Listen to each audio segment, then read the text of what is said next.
the bridge between centuries. The storm arrived without warning. At first, it was only a thin line of clouds stretching across the Atlantic horizon, but by midnight the sky over Washington, D.C. had turned into a battlefield of thunder and lightning. Rain hammered against the windows of the National Archives building as if history itself was trying to get inside. Inside the dimly lit preservation room, Daniel Mercer leaned over a table covered with documents that were older than the country itself. He had spent the last 10 years studying forgotten pieces of American history, letters, coded telegrams, military diaries. But tonight felt different. On the table in front of him lay a small leather journal dated 1863. Most historians had ignored it for decades, but Daniel believed it contained something extraordinary. He ran his fingers across the brittle pages carefully.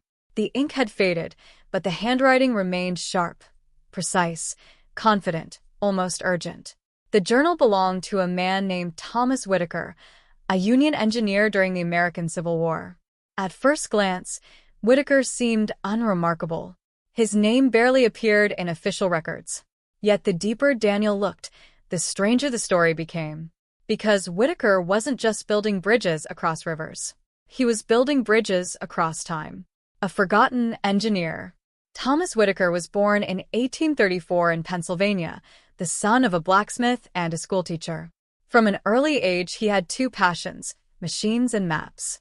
While other children played in the dirt roads of their town, Thomas spent hours sketching railways, bridges, and strange mechanical devices in his notebooks.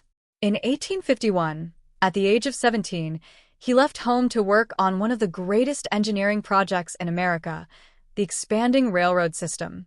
The United States was changing rapidly.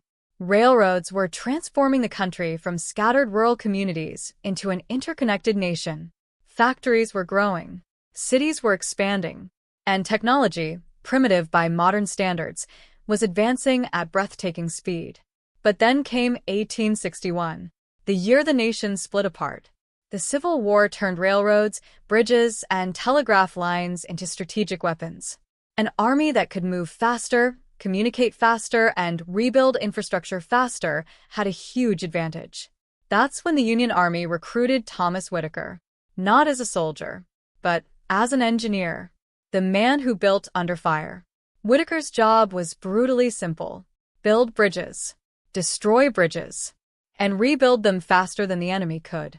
During the war, entire campaigns depended on whether engineers like Whitaker could repair rail lines overnight. Sometimes he worked under artillery fire, sometimes in freezing water, sometimes with nothing but improvised tools.